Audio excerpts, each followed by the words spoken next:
Alright, so a bunch of false starts later. So let's just talk about this. Usually what happens is I try to do a video a week, but it's been a few weeks and I haven't made a video. What happens is usually someone suggests the suggestions are stuff I just don't feel comfortable about. I don't know how to tackle, but I figured I'd just kind of burst through that and do the best I can to explain something as I would approach it without really having a good understanding of how to teach it. So just so it gives you an idea of what I'm doing. So apologize ahead of time if this is a very unfocused little thing about drawing. What I'm going to show you is, so a question was posed about bending flesh around the legs and knees when they bend, and this is one of those things, and I wish I could explain this better in a way that's, you got you got yourself your bones. So let's say you got yourself some bones here, right? Those bones, there's gonna be, you know, all this. Maybe I should use a different brush. This is the one I like using lately, but it's a little weird to look at. You know, you got yourself some bones. Yeah, I'm gonna use a different brush because you're not gonna have any idea what the hell I'm doing.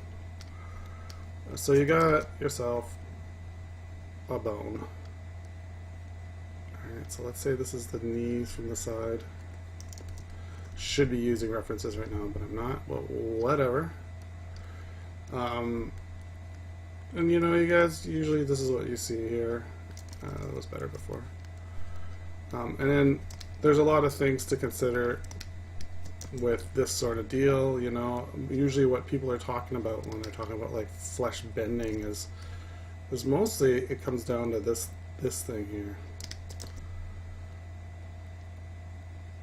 You got your kneecap, there's where the flesh bends, and then there's like the foot.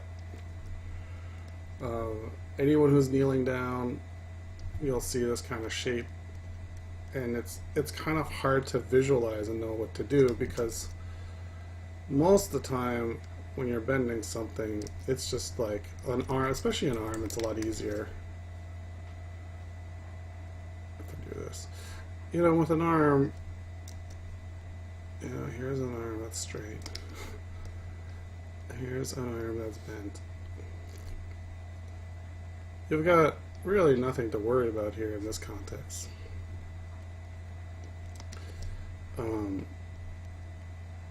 It's just, whoa, that's a big hand. But, you know, it's not really that simple. And really, if you look deeper into these structures, you'll discover that there's more complexity to it than just, you know, things are bending or not bending. There's, you know, the elbow comes up here. There's a muscle that crawls up the edge here. There's this thing here. You know, there's all sorts of doodads and doohickeys going on. But really, when it comes down to is people tend to have a problem with extreme bending of shapes. And how much it can deform something, and to make it feel natural, it's really not. It's not something most people have a innate sense of. This is kind of where a lot of referencing comes in, because I mean, I'm just drawing this from mind. And I know a lot of this is kind of wrong already. I'm kind of going off of what I've studied before. And I know a lot of this is wrong. But I know a few things while I'm drawing this, what I sense. I know these are supposed to be a lot thinner. What I like to do is, I kind of like to approach this without the reference first to see where I'm weak. And then I can find a similar reference and then work from there. And as I've discussed in a lot of other videos, is just a lot of the time you can fix a problem by just foregoing silhouettes and just you start building those shapes and you get like landmark details down, like weird robot structures. And once those robot structures kind of come into place, they try not to undo so much. It's one of the banes of my existence, is just undoing. I've been trying to stop doing it entirely, but it crept back in a little. Once you get these structures down, you have a better chance of seeing where things are overlapping. And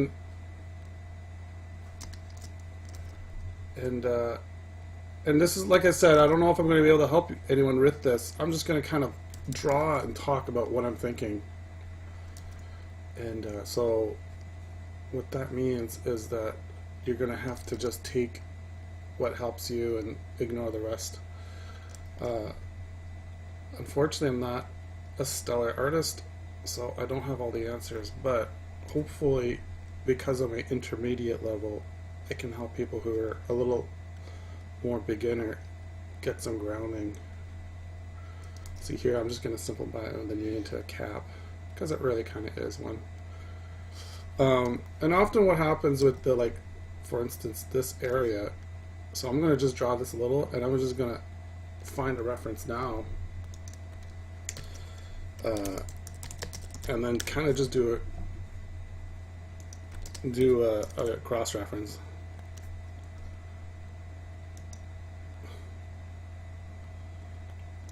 And get an idea of what's going on here.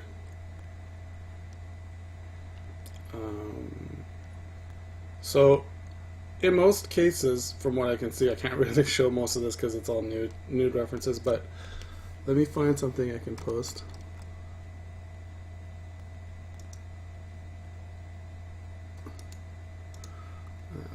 I can grab this.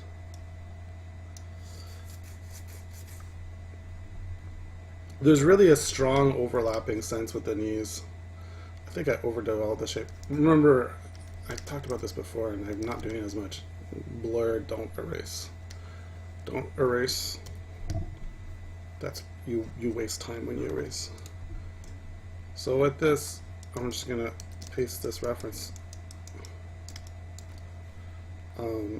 to give you an idea of the differences of what I did and how I did it wrong. So let's just, this is not even the right angle, but I can just already kind of detect some problems. One of the things you kind of have to really wrap your mind around is the fact that this lower leg part really gets small. And you can even tell right here, it kind of tucks in and almost separates the shapes. So a lot of it has to do with, I got the heel at the right spot. The heel's right about right before the butt ends. So really, you can see this shape here. It's right there.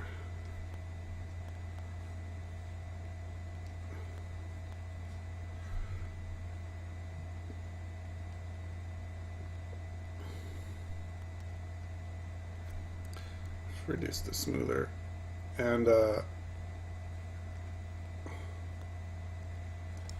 here you can see upon revision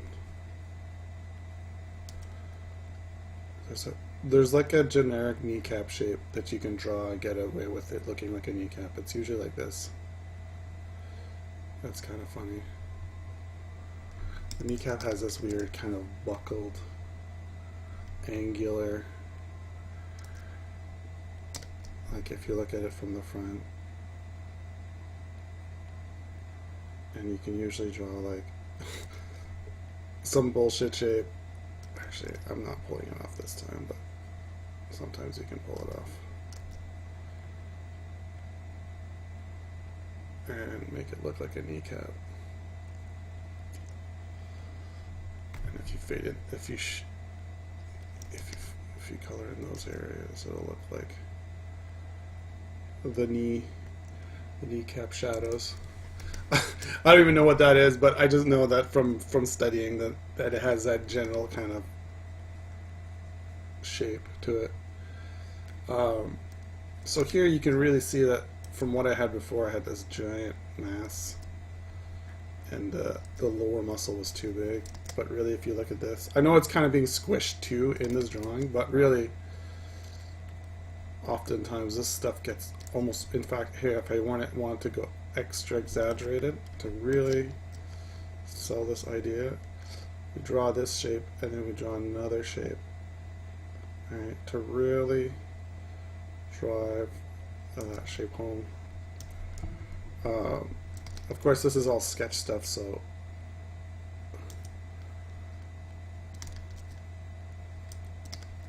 it can be all ignored when you ink or paint on top of it.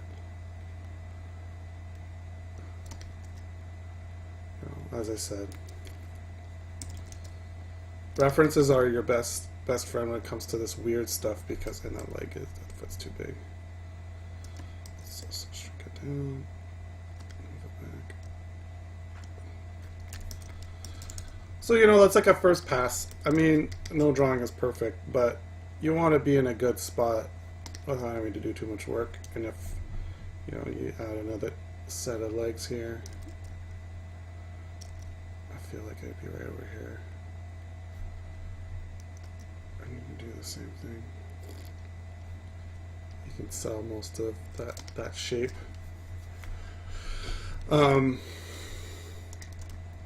But it's a real tough thing to talk about, because even if you do get good reference, that zone is just a tricky zone. Here, I've got another reference here. I'm going to grab a quick snapshot.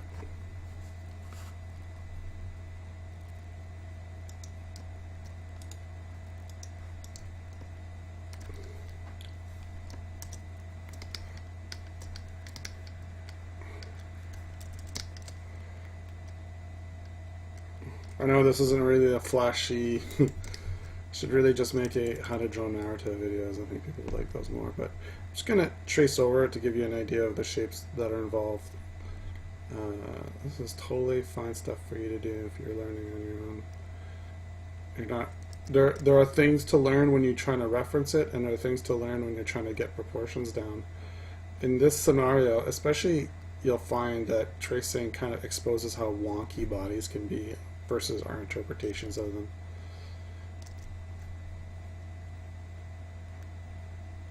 Alright. So if I hide this, let's see if I can make it darker again.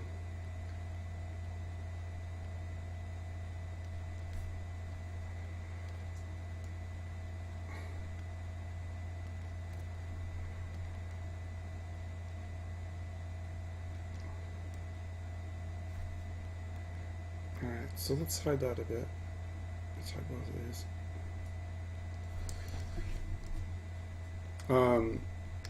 We really get an idea of the shapes involved a lot more, and you can even see this, like this shape here, which is normally, if you draw a leg from the front, this is the quickest way I can get to a leg now. You just draw this shape, and then you just do the rest. This will give you a proper leg about 90% of the time. Just draw the circle, draw the thing, and then draw the rest. Or draw this, draw the line, and then draw this. This will really give you a good idea of, you can just draw. Just draw the leg into geometry. But it'll give you an idea of what's going on here, and here you can see normally from the side the leg has got this shape.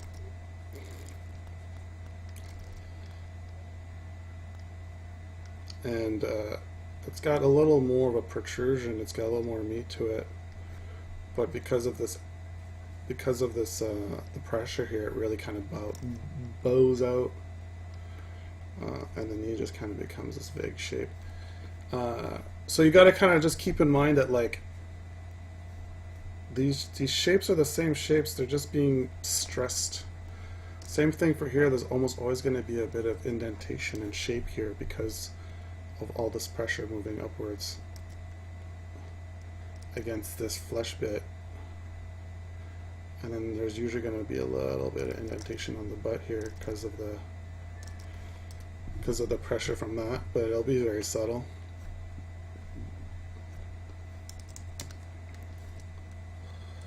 So hopefully that helps a little bit what you should be doing. I mean, like I said, it depends on your approach. But really it's about, because you've got this bone here and the bone's not moving. It's kind of interesting because the bone's like got this shape to it. It's got this like that shape to it. Or I think it does. I'm pretty sure it does. It's got another bone here, doesn't it? It's fused. And it's got this, the big ass one with the head on it. Right.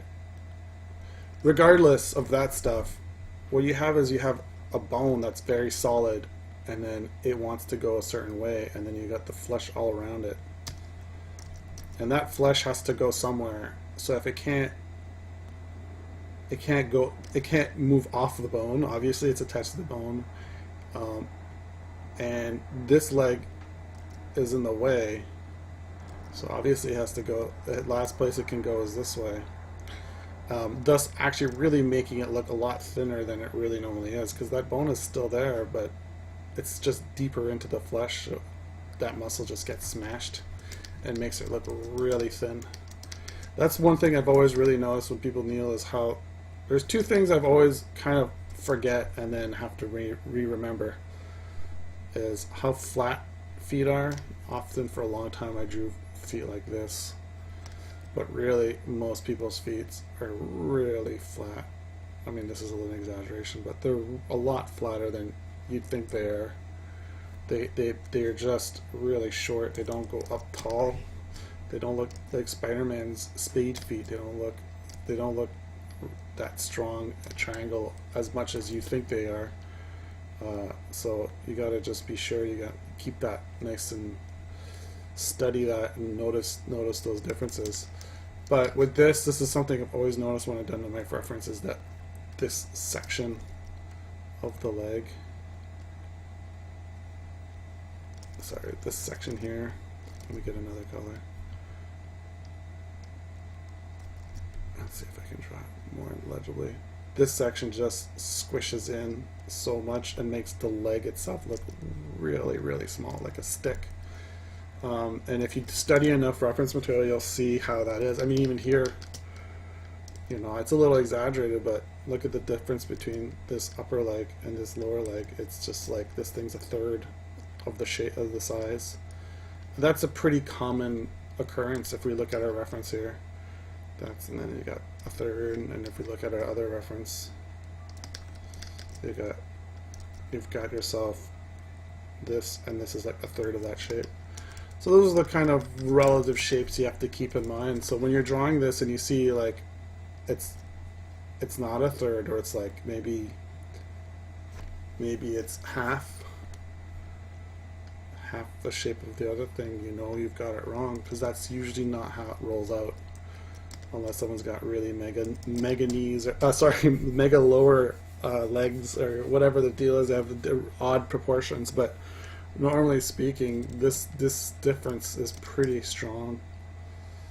You know, if I just to show you I'm not lying, you can just go like this. You know, one, and then that's one. Let's just draw it. Really drive this point home. One. It really is 3/3. You know, so keep that in mind. Keep the idea in mind that when these situations occur, muscle and flesh has to go somewhere, and it'll go wherever there's the least resistance, which is not away from whatever it's compressing it. And with a situation like this, there's so much pressure. The bone is so deep inside that it can't go any further in this direction unless it would literally rip itself off of the bone. So it has only one last place to go, which is this way. You know, I mean, there is some downward pressure on that, but yeah, that's, hopefully that helps some of you have this sort of question and solves the puzzle. I mean, it's not really a quick how-to, and I'm not really solving the problem for anyone, but I'm just kind of giving you my own personal mindset of how I'd go about solving this problem. You know, draw it first, see how you get there, find a reference, review your reference, go like, okay, so this is how I'm wrong. I should do this instead of this, and then kind of internalize that, make notice things. You don't have to draw these lines if you don't want to, but you know, just keep an eye on what you're doing and try to see your relationships, because these relationships are the sort of thing that'll get you out of trouble. You need quick, reliable results, and if you got in your mind, okay, this is usually very small and it's going to be about a third, then you can usually eyeball that, and those relationships will get you out of the hard spots you need right away, so that you can get a good idea of what your relationships are without having to constantly look at reference material. All right, thanks guys. Hopefully this helps some of you, and I'm going to really make an effort to make some more of these. Try to just vocalize what I'm thinking and become a little more natural speaking, and just kind of get this going. So see you next time. Take care.